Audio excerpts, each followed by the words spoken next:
Atenção! Vai começar agora uma teleaula de processos de fabricação do curso Profissionalizante. Este módulo tem um total de 80 aulas. Hoje você vai assistir a teleaula número 34. Bons estudos!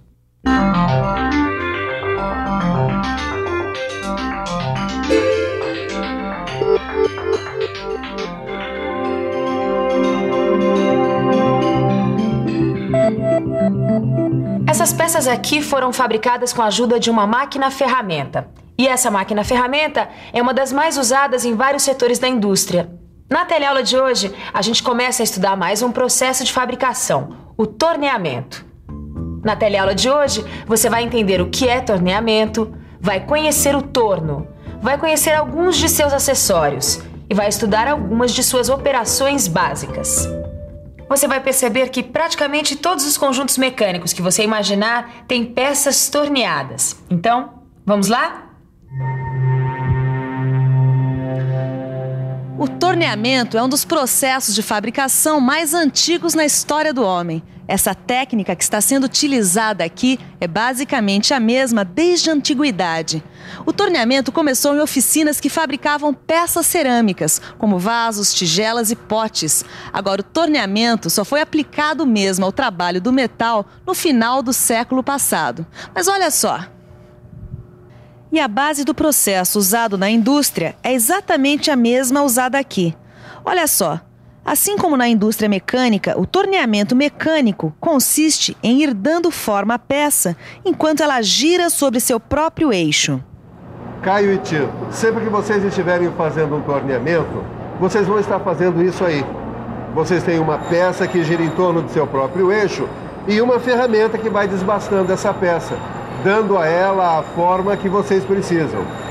Agora, existem umas dicas fundamentais para que se consiga tornear uma peça. Bom, uma coisa eu tenho certeza. Aquela ponta ali que corta a peça tem que ser feita de um material mais duro do que o material da peça que vai ser cortada. É verdade. Muito bem, Caio. Essa é uma das condições para que exista a usinagem. Agora, aquilo que você chamou de ponta é uma ferramenta de corte. E é claro que ela deve ser feita com material mais duro que o material da peça. Claro. Mas, Silva, peraí, você falou em usinagem. O torneamento é uma espécie de usinagem? É, sim. Por isso que essa história da ferramenta de corte é muito importante. Como em qualquer processo de usinagem, o torneamento consiste na retirada progressiva do cavaco. Vejam, a ferramenta de corte tem que estar bem presa ao porta-ferramenta para que a força necessária para a retirada do cavaco possa ser feita sobre a peça. Só assim a gente tem um corte contínuo e regular. Mas, Silva, para que a retirada do cavaco aconteça, você precisa de movimento. É isso mesmo, Caio. Na verdade, você precisa de 3 movimentos.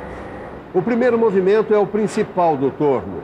É o movimento de corte, que é o movimento rotativo realizado pela peça.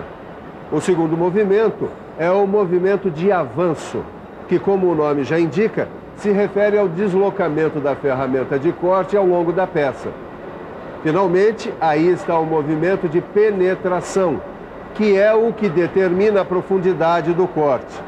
Nesse movimento, a ferramenta é empurrada contra a peça, regulando a profundidade do passe e a espessura do cavaco.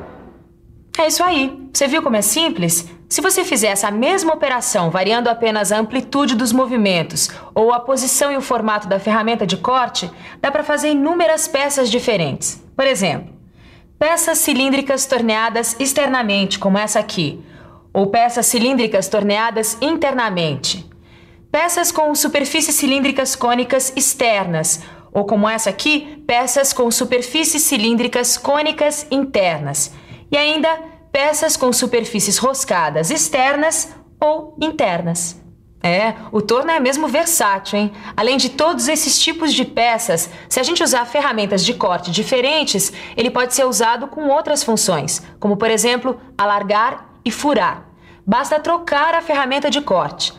Vamos aproveitar para conhecer de perto algumas delas?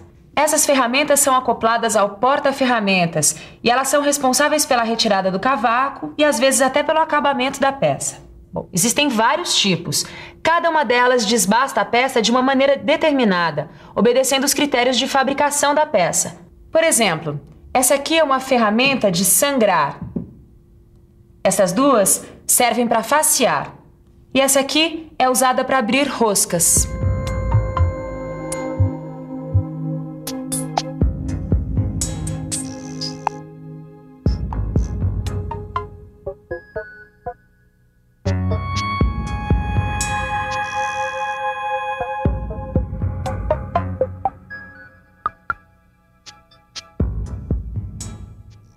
Bom, agora você já está por dentro do torneamento.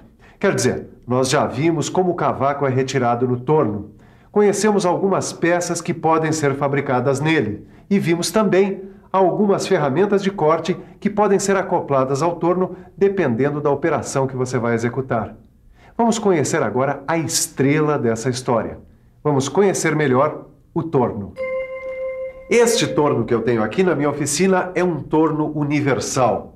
Apesar do nome, é o torno mais simples que existe. Mas para mim é o que interessa, porque eu não tenho uma produção em grande escala. Aliás, eu normalmente trabalho com peças que têm medidas especiais e por isso precisam ser feitas manualmente. E não compensa usar um torno automático para fazer apenas uma peça. Mas isso já é outra história. Vamos ao torno. Olha aí o nosso torno universal. As peças que a gente vai conhecer agora estão presentes em todos os tornos. Eles podem variar de tamanho, podem ter outros acessórios, podem ser automatizados, mas as peças vão ser sempre basicamente as mesmas. Todo torno tem um barramento. Aí está o cabeçote fixo e o cabeçote móvel. Os fusos fazem parte do sistema de deslocamento da ferramenta. A vara também. Essa peça aí é chamada de torre. Ela faz parte do conjunto responsável pela fixação da ferramenta. Fazem parte desse mesmo conjunto o carro porta-ferramenta, que pode se deslocar em vários ângulos. O carro transversal, que se desloca perpendicularmente ao eixo da máquina. E o carro principal, que se desloca longitudinalmente, ou seja, ao longo do eixo do torno.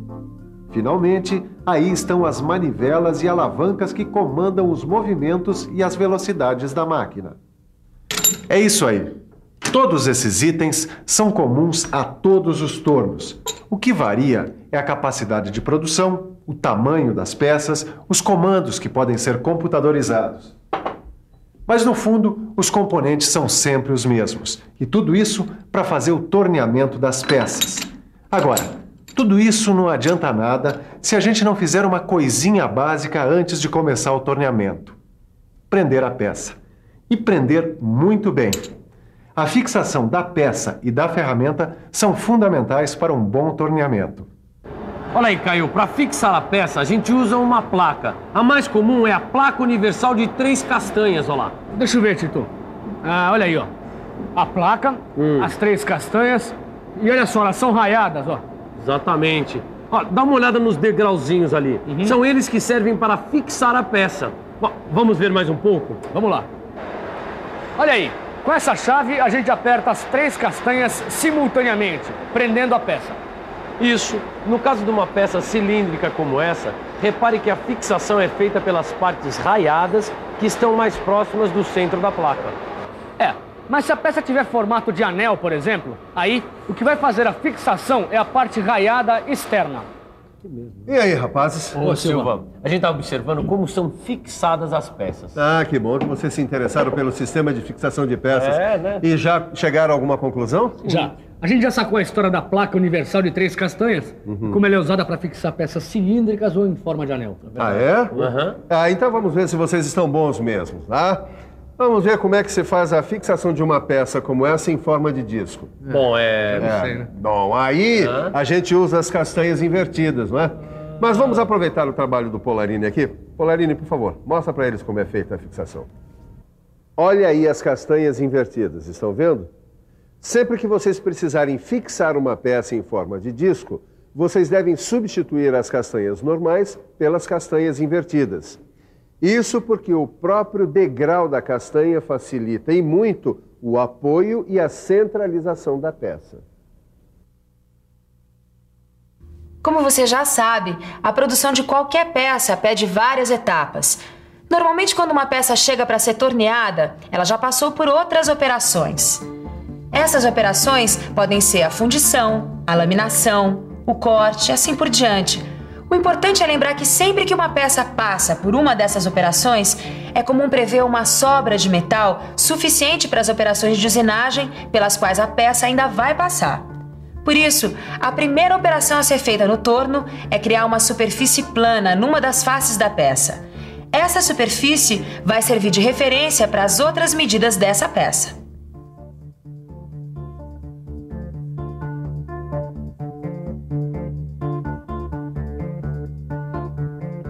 Essa operação, que é sempre a primeira coisa que a gente faz na peça que vai ser torneada, chama-se faceamento. Mas o que será exatamente esse faceamento?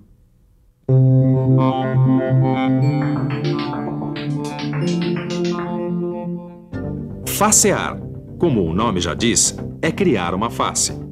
Uma face plana que vai ser a referência para as medidas da peça. Vamos imaginar que a peça a ser fabricada tenha um rebaixo externo. O comprimento desse rebaixo vai ser medido a partir da face criada na operação de faceamento.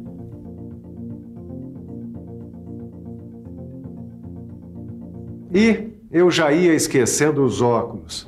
Esse é um item que a gente não deve esquecer nunca. A segurança. Sempre que você for operar um torno, use equipamento de segurança individual. É importante usar sapatos adequados, roupas adequadas e, em alguns casos, deve-se usar também uma rede para proteger o cabelo. E, é claro, os óculos. Antes que eu me esqueça, toda vez que você for operar um torno, tire todos os anéis, pulseiras, correntes e relógio que estiver usando, porque eles podem se prender nas partes móveis da máquina. E pior do que perder um de seus objetos, você ainda pode se machucar. Todo cuidado é pouco. Se preocupar com segurança também é sinal de profissionalismo. Bom, agora que a gente já viu como é feito o faceamento na teoria, já estamos com os equipamentos de segurança, vamos ver como é que ele é feito, né, Silvio? Exatamente, a peça já está fixada e a ferramenta está muito bem presa no porta-ferramenta. Acho que a gente já pode começar a facear. Só que antes de começar, nós precisamos verificar se a ponta da ferramenta está centralizada em relação à peça. A gente centraliza a ferramenta. Podemos usar a contraponta como referência. Pronto. Está centralizada e em ângulo em relação à peça. Agora a gente aproxima a ferramenta da peça e fixa o carro principal com o parafuso de aperto.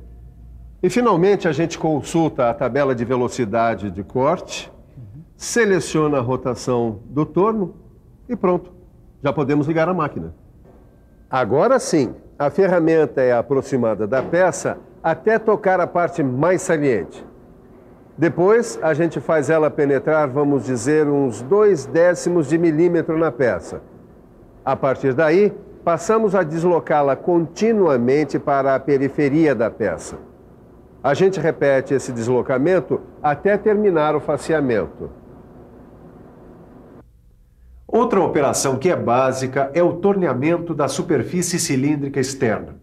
Calma que é só o nome que é cumprido. Na verdade, essa operação é tão simples quanto a outra. Como sempre, a gente centraliza e fixa bem a peça. Depois, temos que montar a ferramenta no porta-ferramenta. Aí, é a hora de selecionar a rotação do torno. Pronto, já dá para fazer.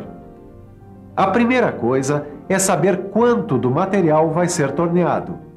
Tendo a medida, a gente confere na peça com o paquímetro. Aí, a gente marca essa extensão com um risco, aciona o torno e faz um risco de referência. Pronto, agora é só tornear. Prontinho, agora chegou a hora de dar uma boa revisada em tudo que você aprendeu hoje. E atenção, se liga aí que é hora da revisão. Na teleaula de hoje, você ficou conhecendo o torneamento.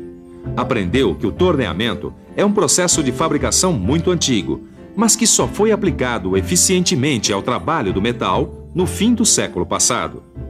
Você ficou conhecendo o torno universal e seus componentes, e viu como são feitas duas operações básicas de torneamento: o faceamento e o torneamento de uma superfície cilíndrica externa. É isso aí. Na próxima teleaula tem mais.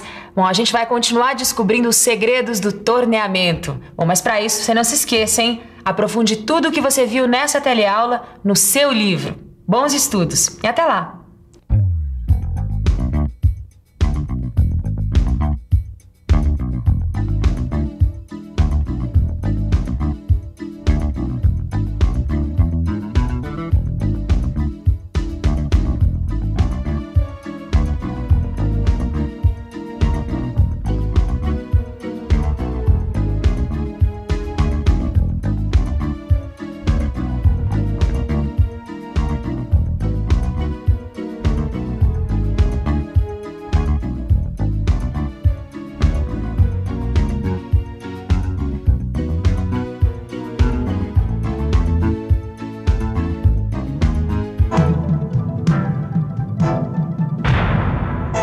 Telecurso 2000, um programa de educação do Sistema Fiesp e da Fundação Roberto Marinho.